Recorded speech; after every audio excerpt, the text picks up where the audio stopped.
Claude has been the one that I found a home with. I have tried them all, from Cursor to Windsurf to Google and everyone, and I have found that has been most consistently delivering value, where I don't feel like I'm wasting my time, and I don't feel like I'm having this eternal dialogue trying to get it to understand what I'm looking for help with. My brain, it just satisfies my brain. Like the violence, the level of violence, I'm actually getting, like, from a self-care perspective, I'm charging my batteries when I'm watching entry music. Da, da, da, da, da, da, da, da, da, da. It's the Bob and Josh Show. For the second week in a row, Bob, don't you start talking French, we are doing a topic that ruffles my feathers.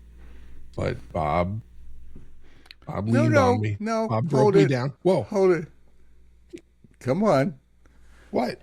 You volunteered this one. I know I did. This one felt better. This one felt less, I don't know, schmaltzy, to use a Bobism. Schmaltzy. Oh.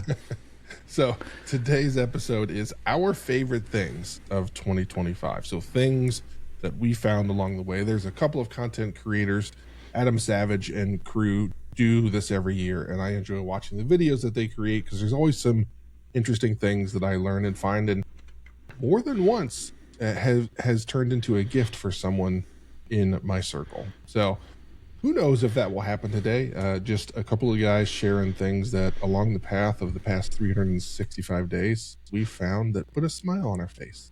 Yeah. So Bob has a massive list. I have but 5. So we'll see where this goes. Maybe I'll be sparked into some new thoughts and ideas based on my dear friend. So because he's outnumbering me, we're going to have Bob go first. Okay. But it's not quantity, Josh. Oh, Bob, don't you start with me. It's quality. Don't you start with me. It always, that's true. It's true. No. So Metacasters, here's something. If you don't know, Bob Galen is an aficionado of fine fountain pens. Say that multiple times.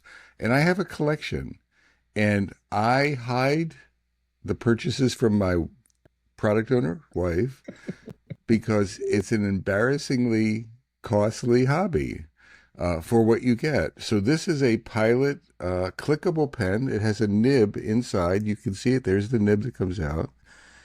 Which is rare, and it has wood. The reason I got it, it has a redwood, it's sort of redwood covered, so it has a really nice tactile wood feel. This bad boy was probably, I don't know, you're back now. Well, yeah, I think you're back. Can you hear me? Can you hear me? Yeah. I don't know what's going on. So it was one of my, I've purchased a few of these things. I try to control myself, but this was one I couldn't say no to. And this may have been $300. I don't know, but it's a what? Sorry, that caught me off guard there. It's not a cheap pen. So, does it do anything special? It writes. I mean, you can fill it with different inks and things like that. I just like fountain pens. And the nib, it has different nibs. You can put different nibs in it, like width and things like that. But it's just that made me happy. That was something I put a smile on my face.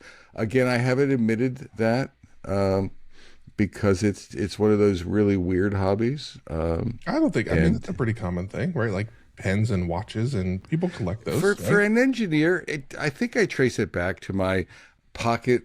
Josh is going to abuse the crap out of me, but back in the day when I first started software engineering, you were an engineer, and I had a pocket protector with pens in it and different colors. And I had one of those pens, those four color pens. Remember, Josh, that you those were great.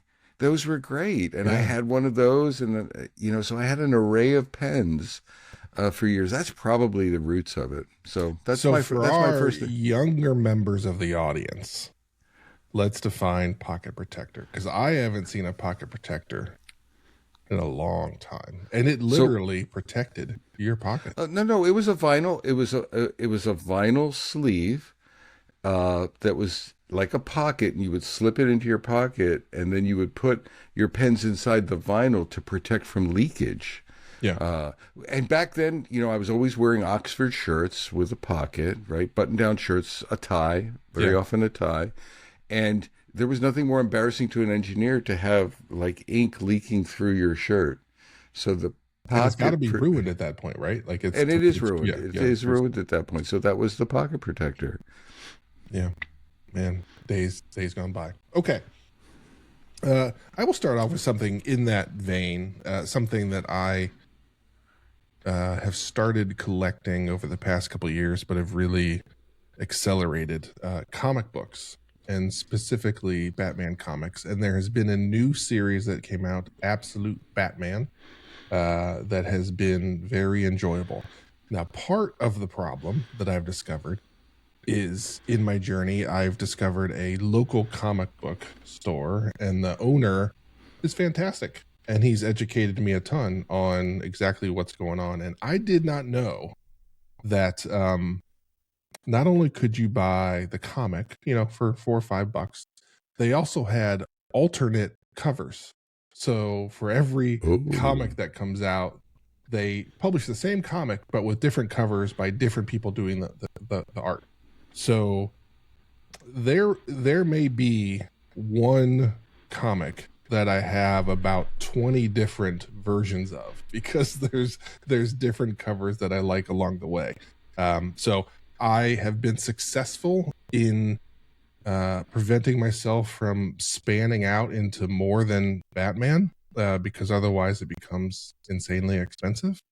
And the purveyor of the local comic book stores knows what I like. And every time I come in, it's dangerous, because he's like, something came in that I thought that you might like. And I'm like, oh no. And there is nothing that my kids love more than going to the comic book store with me and hearing that guy say, "Ooh, I got something for you." And then just see myself like my shoulders slump. I'm like, oh no.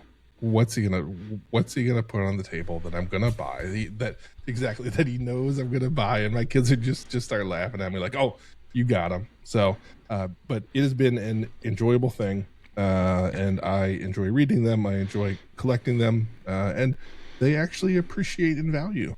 So there's hope in that. But at the end of the day, it puts a smile on my face, much like the pens do for Bob. So that's very cool. Wait, hold it, Josh. I got something for you. Batman. All right, I had to. Okay, good. All right, back to Bob. So what do I want to pick? Substack. An experiment for me this year was Substack in writing. I think early before, maybe late 24. And so I've got like 200 posts on there. I'm actually taking a break now. I called it going fishing for a little while, and then I'll restart in January. But I've had great joy in doing my thing there.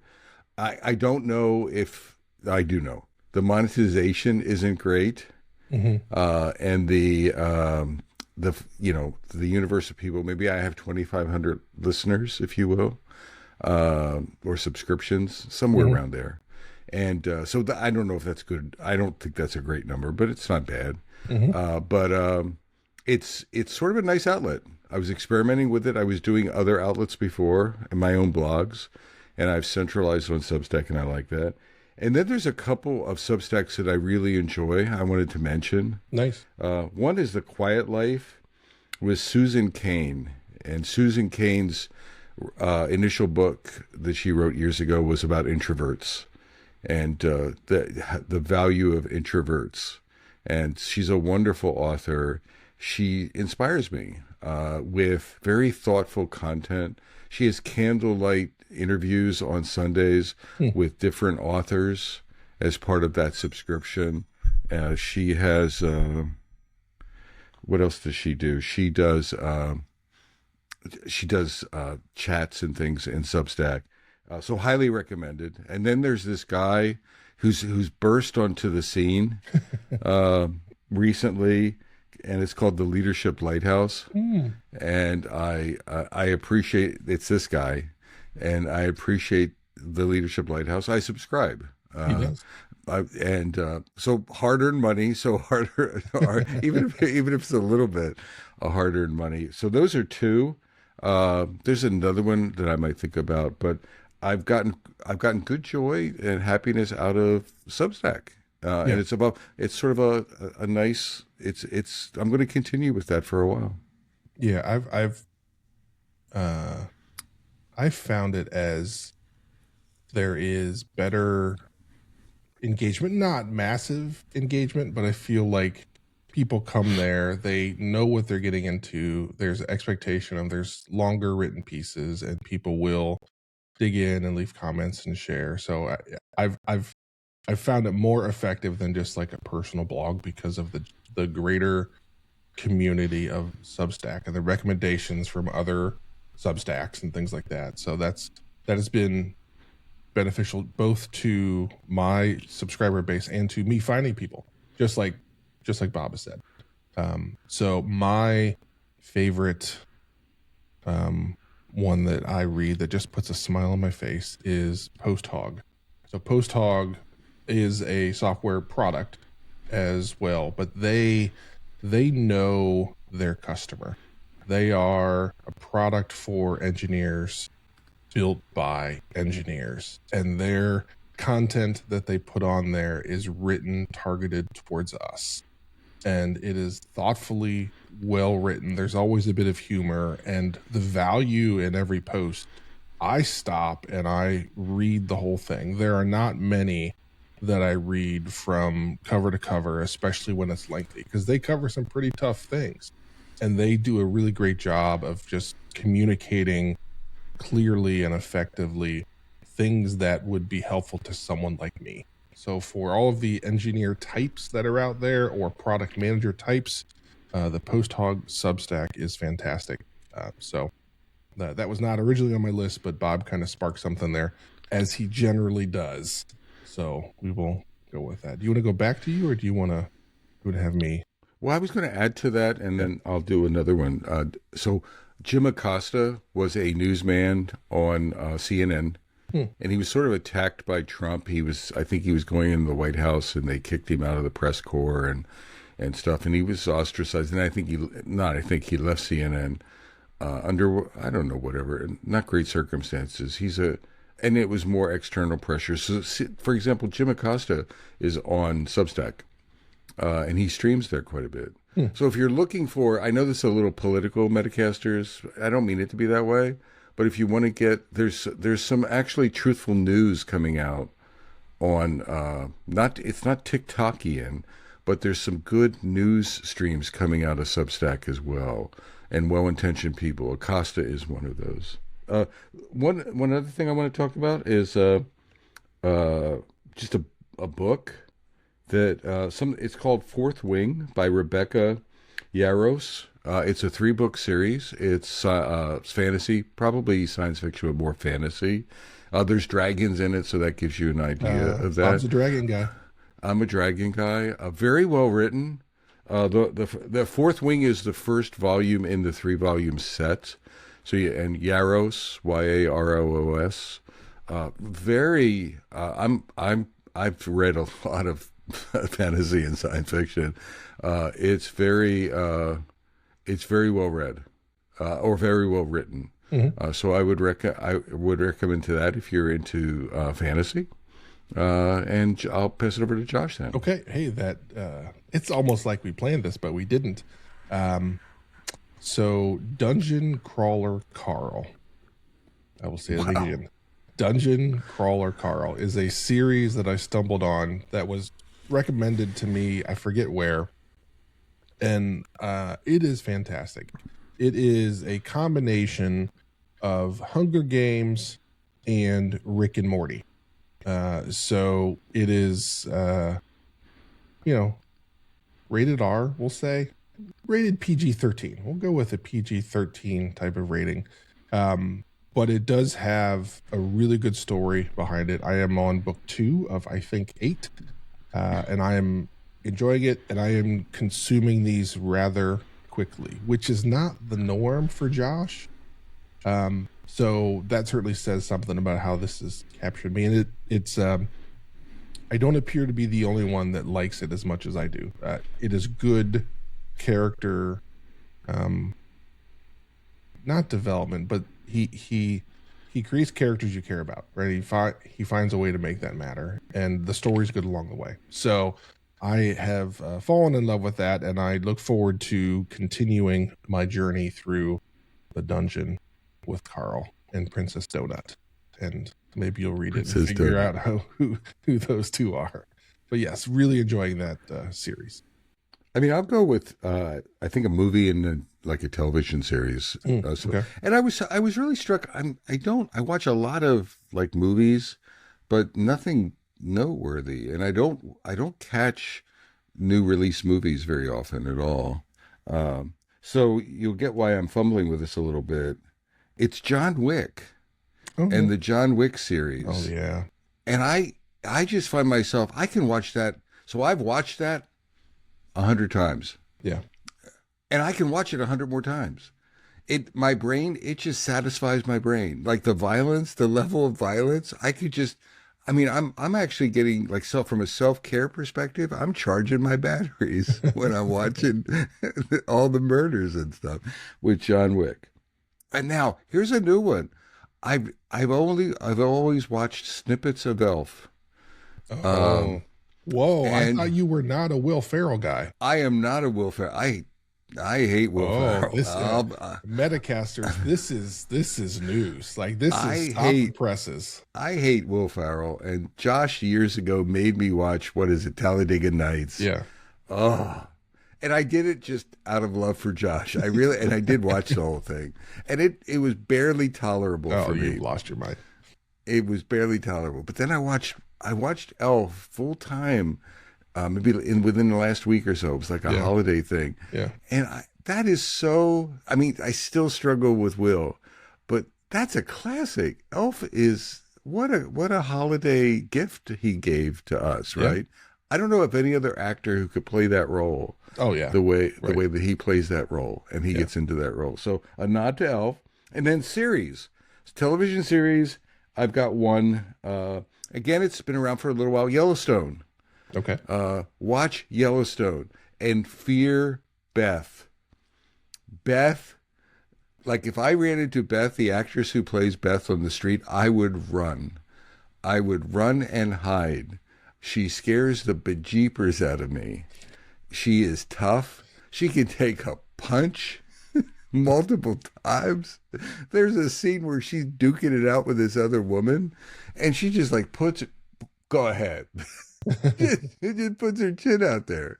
And she's a beautiful actress, but it's like I'm just saying, fear, you'll get it. Fear Beth. But Yellowstone rocks. What's the producer and director, Taylor Sheridan, is a genius when it comes to stuff like that. He really does a good job. So highly recommend it. Okay. I will second the John Wick. A joke between my kids and I as we went to Disney for my 50th birthday this year, and we all caught a bit of the crud while we were down there. So we spent some time in the hotel room just kind of recovering, and Sci-Fi Channel or one of the channels was just running the John Wick movies on a loop. And so that was one of those running jokes of, hey, what are we gonna do when we get back to the room? Oh, we'll watch some John Wick, right? And so it just, for like 2 or 3 days, it was just on a loop. And so we would watch it. And yeah, so it is something that I enjoyed, something that actually my father found when the first one came out. He's like, you got to watch this. And then I watched it, and I've really enjoyed all of them. I have not seen The Ballerina. So there is another movie I have not either. That he's tangentially in. It's in the John Wick universe. It came out, I think, this year. So Bob, you may want to I'll have to look for that. And add that to the loop. Yeah. Oh my God. Yeah. And you know what? It drives not just my wife, anyone who's visiting, drives them nuts. Just absolutely drives them nuts. No one else around likes it, at least in my universe. I enjoy it. My kids have just kind of been subjected to it. So yeah. So there's that. Series for me, this has been a year where I've tumbled into the abyss of anime at the request of my children. They've been trying to get me to watch various series over the years. They all have their favorites, and so I fell into that deep dark space. I now subscribe to Crunchyroll. For those of you that know, that's a service where you can get all of them, any of them. So One Piece, Death Note, Hunter x Hunter, My Hero, just all of those I've worked through. Certainly not all of them. For instance, One Piece, for those of you that know, episodes nearing 1,000, if not more. So certainly a ton of content for me to catch up on. But I have enjoyed that, and it has replaced the other shows that I watch. So it's been interesting development in my life. Thanks to my kids, they've been nudging me like, Dad, you gotta watch this, so I certainly would encourage any of those that I mentioned. Another thing for me that's given me joy this year, this is more of a personal, serious note, Metacasters, is so if you know me, and you know my history a little bit, I'm not the friendliest person when it comes to therapy. Like real men, I grew up in the genre that said real men don't tell stuff to therapists. They suck it up. Yeah. They suck it up, drink a beer, throw a baseball, rub dirt in their face, and just soldier on. And so I tried that, and so 2025 was a very challenging year for me. But one of the joy aspects for me, and I wanted to share it, is I found a therapist who's helping me immensely. Mm-hmm. She's wonderful. I don't think she's great. I think many therapists fall into the same category of being great. Most probably. I've just found a good one for me. Yeah. And she has helped me.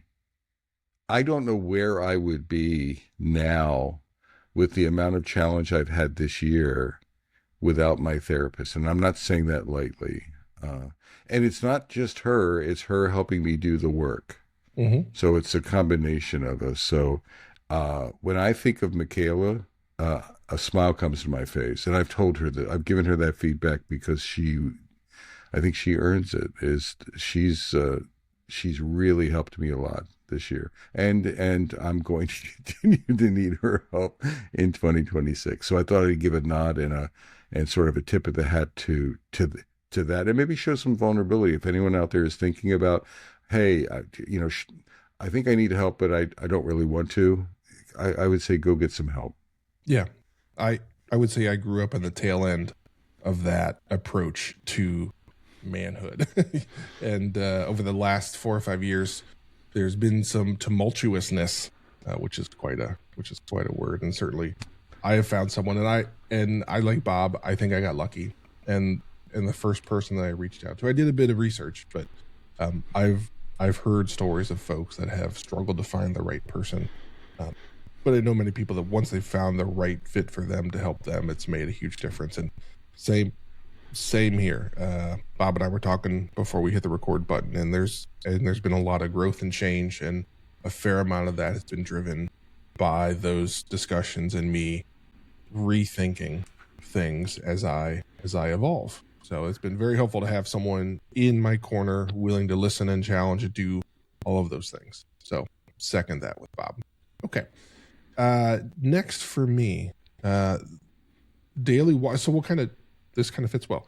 Daily walks. This is one of those things that I knew I should be doing, and I was doing little baby walks. So I have a routine. When I get up, I take my medicine, my vitamins, I drink a glass of water, and then I go for a 5 or 10 minute walk. That just kind of gets Josh going. But my overall movement throughout the day was not what it should be. So I knew I had to invest in that, and I have made that a part of the routine of my day.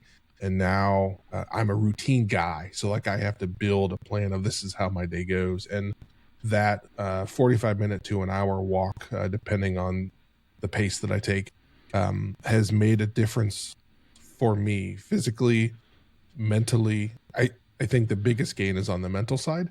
And I pair that with the books. So I put my headphones on and I listen to a book and I get going, and that really keeps me moving. And so the combination of the walk and the way I feel after it, and also a book that I really enjoy, that has really made it become, this is what I do, and I do it every day, and I look forward to it, and I'm happy when I do it after. So that has been a bit of a thing that I had to work a little bit harder to make it a part of my routine, because it was something I would kind of do every once in a while. But then once I really decided, hey, like, you got to do this, and really the key driver was like, oh my gosh, I'm spending all this money to go to Disney, and it's going to be like 105 down there because we went in August, and I got these kids that are 16, 19, and 21. Like, I got to make sure I can keep up with them. So like I effectively started training of like, all right, like you got to be ready to roll, because they're going to want to go from ride to ride to ride. So you can't be the guy slowing them down. So that was the driver that made me really get into that and make sure that I was ready. But then after the trip, I've been able to stick with it, and it's been a really good thing. I mean, for what it's worth, Josh, I mean, I've noticed a huge difference in you. You and I were talking about it lightly before we started to hit record, but I mean, you're evolving. You're evolving in your writing. You're evolving, I think, in your thoughtfulness, in your breath. You can see it. I can see that every time we have a conversation. Your vocabulary is increasing. Right, exponentially. Yes. No, but it really is noticeable. And Metacasters, I bet you can notice it too as well. Lately, I want to talk about Agile 2025 in Denver.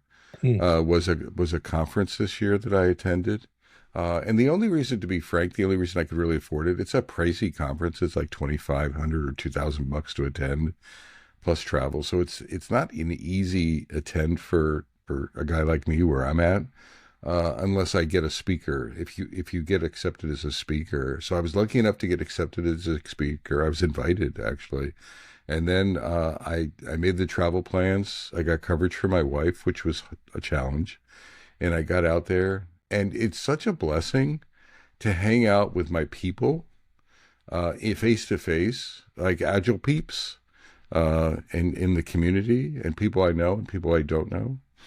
And meet new people who've listened to the Metacast and things like that, or read some of my writing or books or whatever.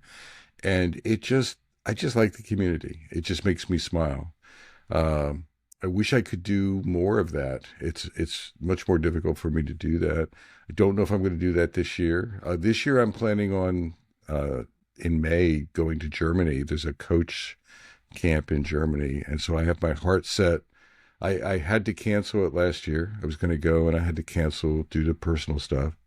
But this year, I think I'm going to go. So that's my big event, is to get to Cologne, Germany, in May, and meet with peeps again, European peeps. Yeah. And hopefully they speak English. So, but that was a great. I highly recommend. I want to generalize it. Highly recommend getting out in the community if you can. Your local community. We have Tri-Agile coming up here. Just push yourself to get out in the community. I think in general, it's a blessing for all of us. Yeah, I can second that. So I took a bit of a hiatus from the conference route, and as is usual, about a year ago, I had a dear friend poke and prod me and say, hey, you're going to submit a talk for this conference, right? You're going to do this, right? And naturally I would grumble and drag my feet. But I submitted and was accepted and got a chance to speak. And there have been pockets throughout the past 12 months where I have been able to make it either a company that I was working with where we're all virtual and we all agree to meet somewhere for a day or a couple days, and the difference that makes. And speaking at Tri-Agile was another one of those things where I got to see Bob and Jen and other folks that I speak with like this on the regular, and just being able to sit down with them at lunch, just kind of be friends and be humans and be pals.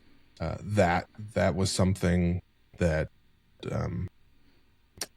was nice and was different, and certainly would like to make happen more often. So when the request for speakers came out for next year's, I submitted very quickly, which is very different than how I have been in the past, where it's been Bob in my ear, like, "Hey, Josh, you're doing this right. You're doing this right. You're doing this right." Yes, Bob. So yes. So that is a change that has happened as well because of everything Bob said. So next thing for me, this is going to be a bit controversial. Well, maybe not. Claude and Claude Code.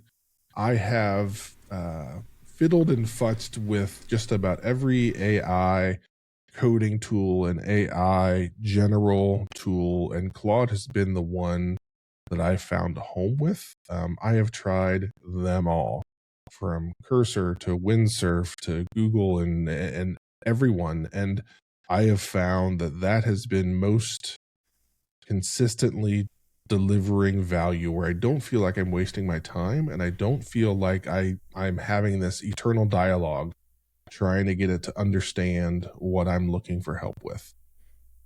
So Claude has been a good thing in my life in general, but AI in the broader scheme of things has created some challenges across the board. But out of that, I do believe there are good things that are coming out of this, and there are things that that I really do believe that we will find a way to dial it in and get it to do what's right for us, and the right way to use it. We are learning fast. So it is one of those things that when I choose to sit down with an AI and have a discussion, Claude's the one that I work with. And listen, Claude's not perfect. I'm not hearing you. I'm not here to say that. Claude has things that drive me freaking crazy, but that's okay. I have friends that, sometimes they drive me crazy. So there's a fair amount of that there, but Claude has been the one that I've chosen to spend the most time with, and we'll see how it goes. We'll see what happens in 2026, because it is a large language model battlefield out there, and they are all trying to one up each other on the regular. The last bring a smile on my face thing this year is my Badass Agile Coaching Masterclass. It's a 14-week class that meets 2 hours a week with Peter Fishbach and I. And then there's some group-based activity each week where I hope that small groups, like 2 to 3 to 4 people, actually 3 to 4 people, get together and they practice coaching in dojos and things like that. But it goes on for 14 weeks, so it's a long-term commitment. Little short blips with some homework between and meetings between. Just fantastic people, engagement, learning, discovery. I feel like I'm helping people become so much better coaches. They're not just professional coaches, but they're starting to understand consulting. They're starting to understand how to communicate their value, storytelling, leadership dynamics. It's more than a class. It's sort of an experience. And I've written lately about that. And it's not just, it's an experience for them, but it's also an experience for me. Right. We get really sad the last class. I get really sad. I think everyone does, but I know I get sad in the last class, because it's like you establish relationships during 14 weeks with the class. You can see some people are much harder workers and dedicated than others. Yeah. You can sort of see this curve of people. So I just wanted to say that the master class, I'm not doing as very much coaching, so it gives me something that's really valuable, that's really impactful, and I get great feelings out of that. And if you took that out of 2025, I don't know, I would be much grouchier. I know that. And intolerable. So my final one is a 2-piece. It is 2 different products that I've used in building and delivering products over the past year and a half that have just become non-negotiable. So I am going to interact with any database using a ORM tool called Drizzle. Drizzle has been very easy to set up, maintain, use, and the migrations have been silky smooth, which is always one of the hardest parts. So I will continue to sing the praises of Drizzle as long as they keep doing what they're doing. The community is great, and they are evolving the product at a rapid pace, making a difference.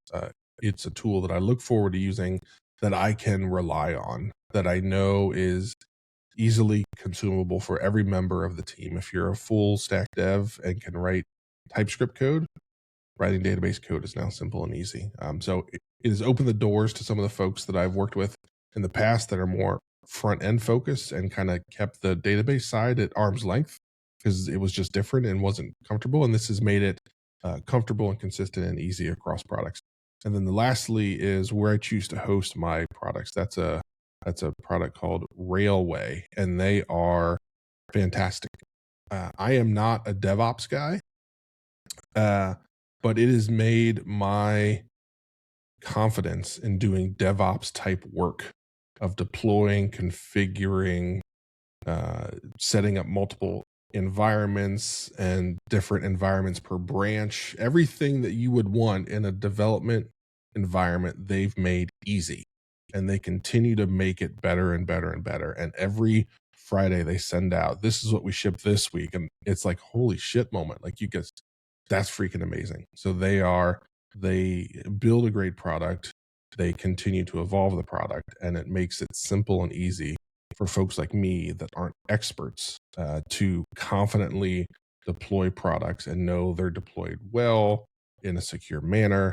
Everything's safe and managed well. So Drizzle and Railway are two things that now go with me wherever I go when I'm building things. So that's the final two piece of my favorite things of 2025. And hopefully we can get another 30 seconds of Bob, Mike, and because it's been a struggle for poor Bob. So you may have heard some things changes. The editing will be interesting as we figure out how to juggle the times when Bob's mic was and wasn't working. So we're going to close this out, and we're going to do it rather quickly.